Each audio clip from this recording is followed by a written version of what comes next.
Hello everyone, welcome to bright IQ। तो आज से हम लोग पढ़ने वाले हैं जेपीएससी में भारत का भूगोल।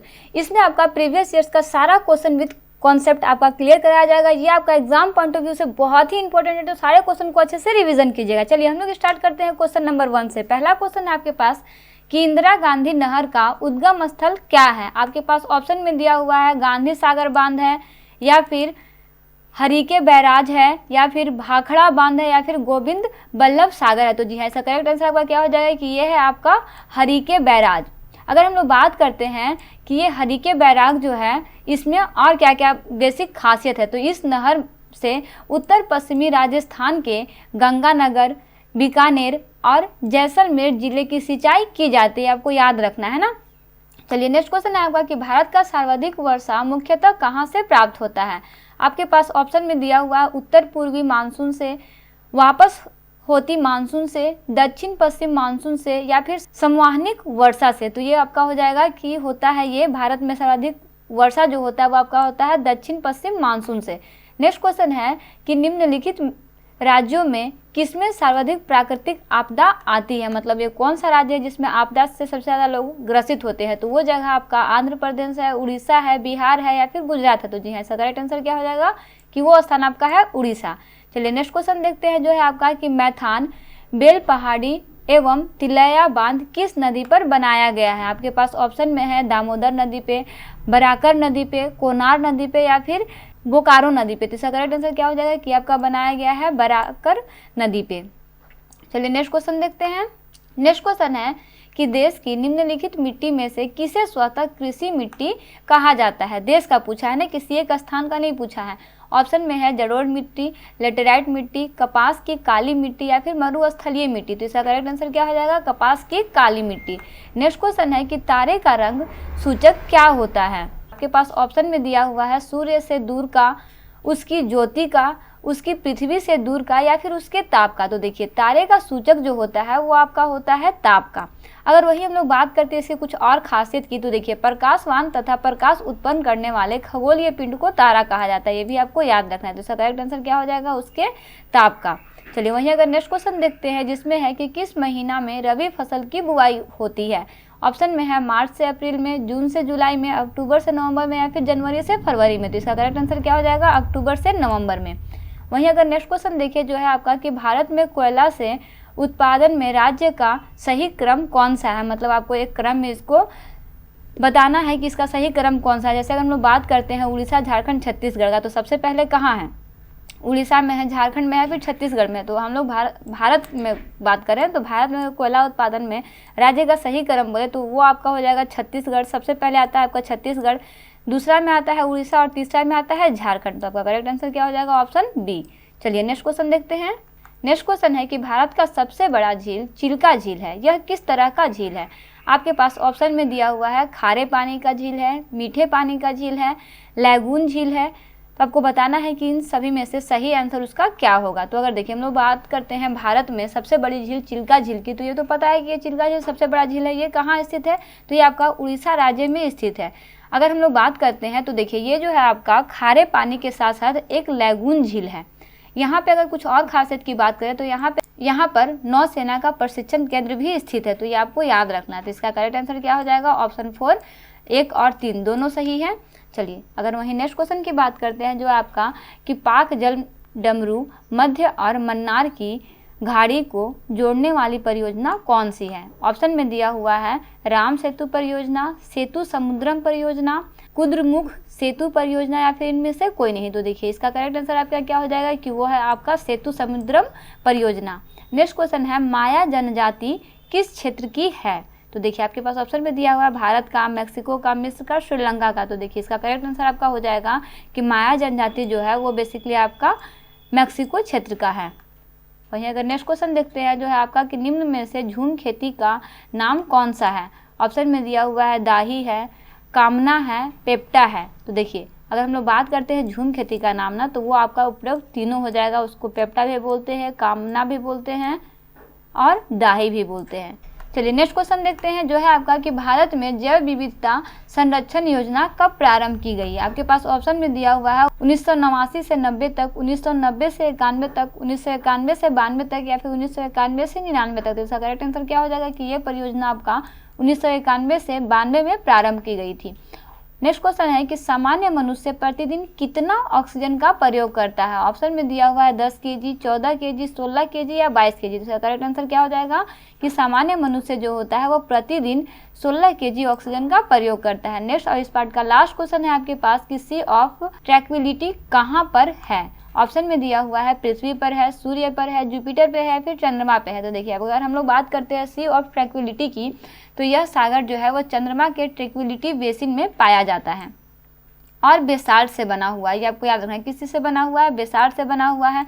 ये चांद पर कम ऊंचाई वाला मैदान है और यहाँ पर पानी नहीं है, बल्कि यहाँ पर सिर्फ धूल बहुत ज़्यादा है, यानी कि पूरी तरह से ये धूल से भरा हुआ है। तो इस तरह से आपका भारत का भूगोल का ये प्रीवियस ईयर्स का 15 क्वेश्चन जो है वो कंप्लीट होता है। ये सारा क्वेश्चन आपका एग्जाम पॉइंट है। तो चलिए हम लोग देखते हैं क्वेश्चन नंबर 16 से, जो है आपका कि महासागरीय जल की लवणता सबसे अधिक किस झील में पाई जाती है। आपके पास ऑप्शन में दिया हुआ है मृत सागर झील में, लाल सागर झील में, वान झील में, या फिर साल्ट झील में। तो देखिए आपका महासागरीय जल की बात हो रही है, तो महासागरीय जल का लवणता जो है वो सबसे अधिक पाया जाता है वान झील में।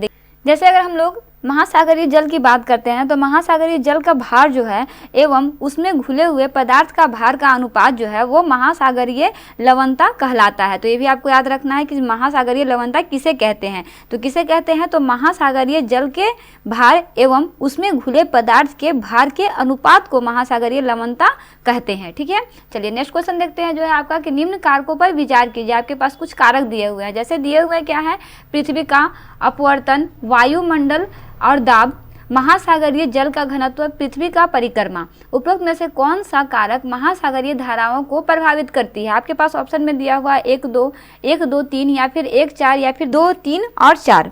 गेस कीजिए इसका करेक्ट आंसर। तो देखिए अगर हम लोग इसमें बात करते हैं तो पृथ्वी का अपवर्तन और वायु दाब और हवा एवं महासागरीय जल का घनत्व महासागरीय धाराओं को प्रभावित करती है। दैट मीन्स इसका करेक्ट आंसर क्या हो जाएगा, ऑप्शन 1 और 2।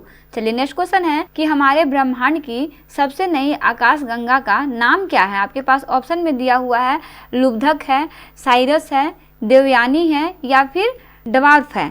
तो जी हाँ, इसका करेक्ट आंसर क्या हो जाएगा, हमारे ब्रह्मांड की सबसे नई आकाशगंगा का नाम जो है वो है आपका डवार्फ।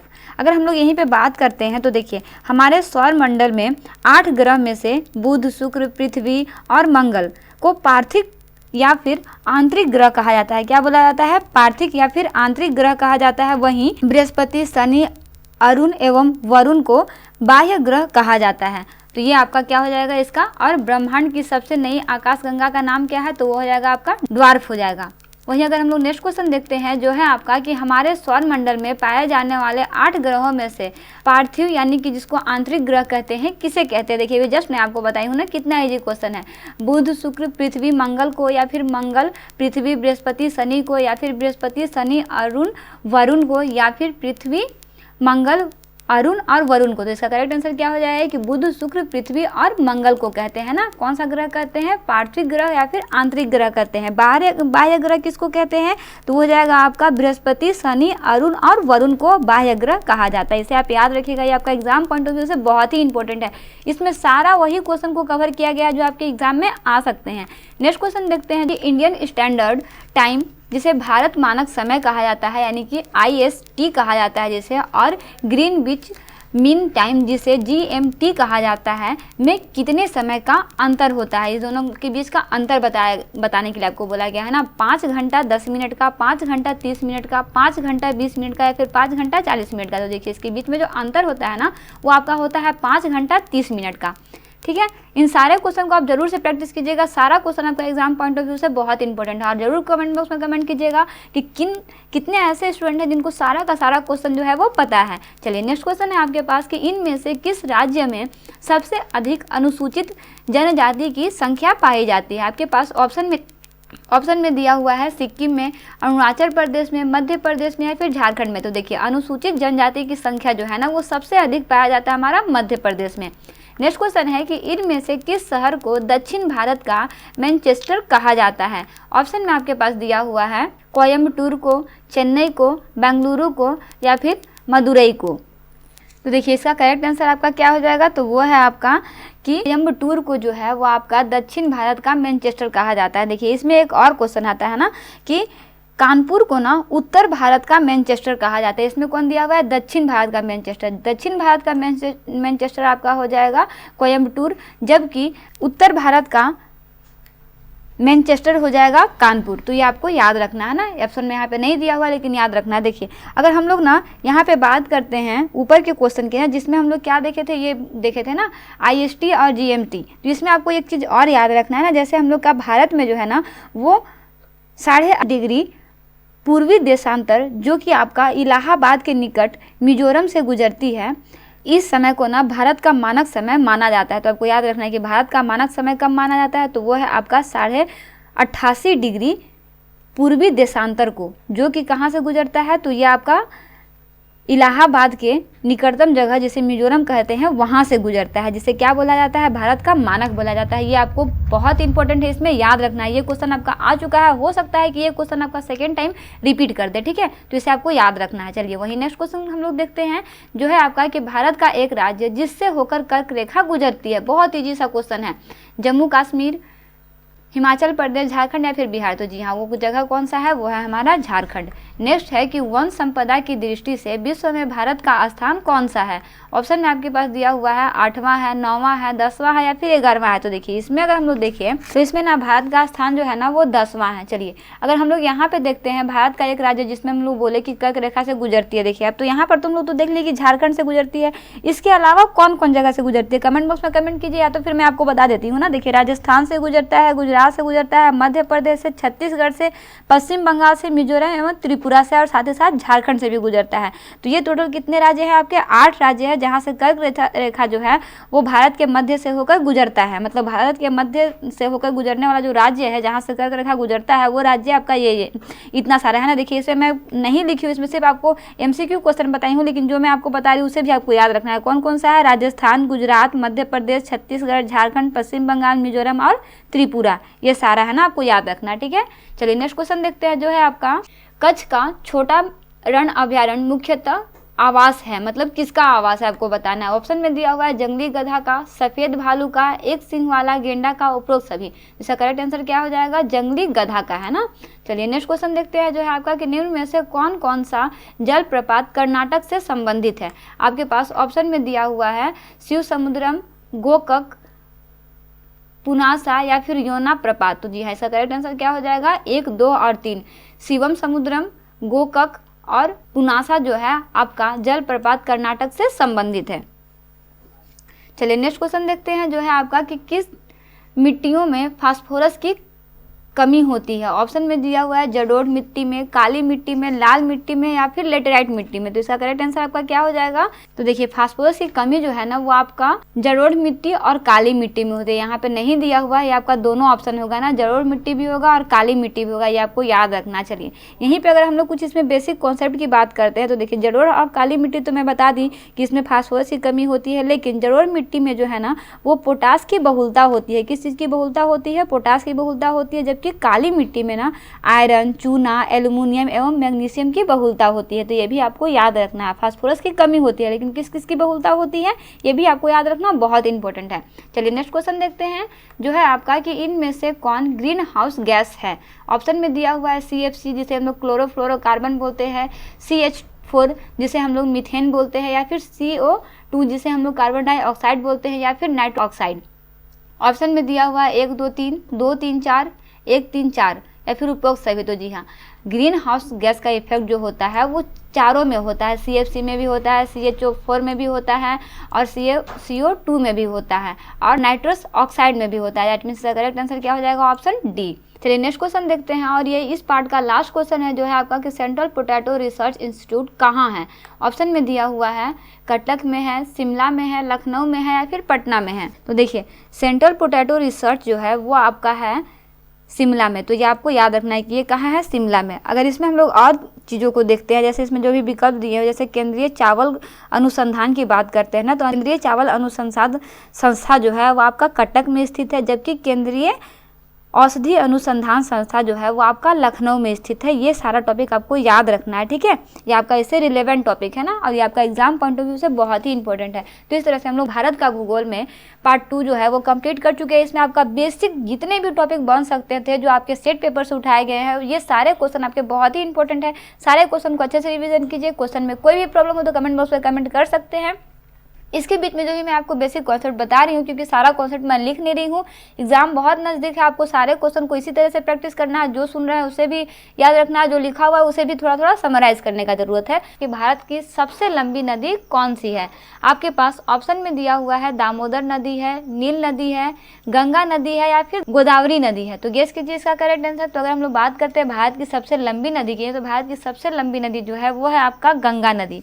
वहीं अगर हम लोग इसमें बात करते हैं कि ये इसकी लंबाई कितनी है, तो इसकी लंबाई जो है आपकी 2525 किलोमीटर जो है इसकी लंबाई है। तो ये भी आपको याद रखना चाहिए। वहीं अगर हम नेक्स्ट क्वेश्चन देखते हैं जो है आपका कि भारत में सबसे बड़ी मीठी पानी की झील कौन सी है, मतलब उसका नाम क्या है? आपके पास ऑप्शन में दिया हुआ है वुलर झील है, चिल्का झील है, लोनार झील है, या फिर देवताल झील है। तो जी हाँ, भारत में सबसे बड़ी मीठी पानी की झील जो है वो है आपका वुलर झील। तो ये आपको याद रखना है। और अगर हम लोग बात करते हैं ना वुलर झील की, तो वुलर झील जो है ये आपका जम्मू कश्मीर राज्य में स्थित है। तो ये भी आपको याद रखना है कि ये कहाँ स्थित है, तो ये आपका जम्मू कश्मीर राज्य में स्थित है। वहीं अगर हम लोग नेक्स्ट क्वेश्चन देखते हैं जो है आपका कि कपास की खेती के लिए उत्तम मिट्टी कौन सी होती है? ऑप्शन में दिया हुआ है जलोढ़ मिट्टी, लेटेराइट मिट्टी, काली मिट्टी, या फिर लाल मिट्टी। तो इसका करेक्ट आंसर आपका हो जाएगा उसकी कपास की खेती के लिए सबसे उत्तम मिट्टी जो है वो आपकी होती है काली मिट्टी। और बेसिकली काली मिट्टी को ना काली कपास मिट्टी भी कहा जाता है, ये इसे आप याद रखिएगा। नेक्स्ट क्वेश्चन है कि निम्न में से कौन सा महाराष्ट्र में स्थित नहीं है, मतलब कौन सा ये है जो कि आपका महाराष्ट्र में स्थित नहीं है? बालाघाट श्रेणी, हरिश्चंद्र श्रेणी, मांडव पहाड़ियाँ, या फिर सतमाला पहाड़ियाँ। तो देखिए इसमें अगर हम लोग बात करते हैं ना, तो आपका मांडव पहाड़ियाँ जो है वो आपका गुजरात राज्य में स्थित है। कहाँ है ये? आपका गुजरात राज्य में स्थित है। जबकि महाराष्ट्र में आपका बालाघाट है, हरिश्चंद्र है और सतमाला, ये सारे पहाड़ियाँ जो है वो आपके महाराष्ट्र में स्थित है। जबकि मांडव जो है वो आपका कहाँ स्थित है? तो ये आपका गुजरात राज्य में स्थित है। ये आपको याद रखना है। नेक्स्ट क्वेश्चन है आपका कि भारत में यूरेनियम कहाँ पाया जाता है? आपके पास ऑप्शन में दिया हुआ है जादूगोड़ा में, राजस्थान में, केरल में, या फिर महाराष्ट्र में। तो देखिए भारत में यूरेनियम जो है ना वो आपका बेसिकली जादूगोड़ा में पाया जाता है। चलिए नेक्स्ट क्वेश्चन देखते हैं जो है आपका कि भारत का कौन सा बांध विश्व का सबसे बड़ा बांध माना जाता है? ऑप्शन में आपके पास दिया हुआ है भाखड़ा बांध, हीराकुंड बांध, राणा प्रताप बांध, या फिर गांधी सागर बांध। गेस कीजिए इसका करेक्ट आंसर। तो चलिए आपका भारत का हीराकुंड बांध जो है वो आपका विश्व का सबसे बड़ा बांध माना जाता है। यह बांध आपका महानदी पर बनाया गया है। कहाँ बनाया गया है? महानदी पर बनाया गया है। ये आपको याद रखना है। वहीं अगर हम लोग नेक्स्ट क्वेश्चन देखते हैं जो है आपका कि भारत के सबसे दक्षिण छोर का नाम क्या है? ऑप्शन में दिया हुआ है इंदिरा पॉइंट है, मालाबार तट है, इंदिरा कौर है, या फिर कंचनजंगा है। तो अगर हम लोग बात करते हैं ना यहाँ पे, तो आपका दक्षिण छोर पर जो है ना वो आपका इंदिरा पॉइंट है। ये आपका बेसिकली बृहद निकोबार द्वीप में स्थित है। तो ये आपको याद रखना है कि कहाँ स्थित है, तो ये आपका बृहद निकोबार द्वीप में स्थित है। वहीं अगर हम लोग नेक्स्ट क्वेश्चन देखते हैं जो है आपका कि हिमालय पर्वत की सबसे ऊंची चोटी का नाम क्या है? ऑप्शन में दिया हुआ है एवरेस्ट, जिसे हम लोग माउंट एवरेस्ट बोलते हैं, या फिर कंचनजंगा है, या फिर जोजिला है, या फिर काराकोरम है। तो जी हाँ, इसका करेक्ट आंसर क्या हो जाएगा कि भारत की सबसे ऊंची चोटी जो है वो है आपका माउंट एवरेस्ट, जिसकी ऊंचाई कितनी है? तो इसकी ऊंचाई जो है वो आपका 8,848 मीटर है। तो ये आपको याद रखना है। वहीं अगर हम नेक्स्ट क्वेश्चन देखते हैं जो है आपका कि भारत में सबसे अधिक लौह अयस्क कौन कौन से क्षेत्र में पाया जाता है? ऑप्शन में आपके पास दिया हुआ है झारखंड और उड़ीसा में, उड़ीसा और छत्तीसगढ़ में, झारखंड और बंगाल में, या फिर झारखंड और उत्तर प्रदेश में। गेस कीजिए इसका करेक्ट आंसर। तो जी हाँ, इसका करेक्ट आंसर क्या हो जाएगा कि आपका झारखंड और उड़ीसा में सबसे अधिक पाया जाता है। वहीं अगर हम लोग नेक्स्ट क्वेश्चन की बात करते हैं जो है आपका कि भारत में सबसे अधिक लौह अयस्क कौन कौन से क्षेत्र में पाया जाता है? ऑप्शन में दिया हुआ है इम्फाल में पाया जाता है, पणजी में पाया जाता है, रायपुर में पाया जाता है या फिर आपका भोपाल में पाया जाता है। तो बेसिकली भारत में सबसे अधिक लौह अयस्क जो है वो आपका पाया जाता है इम्फाल में। कहाँ पाया जाता है? इम्फाल में, ये आपको याद रखना है। चलिए वहीं अगर हम लोग नेक्स्ट क्वेश्चन की बात करते हैं जो है आपका कि विश्व में सर्वाधिक कॉफ़ी किस देश में पाया जाता है।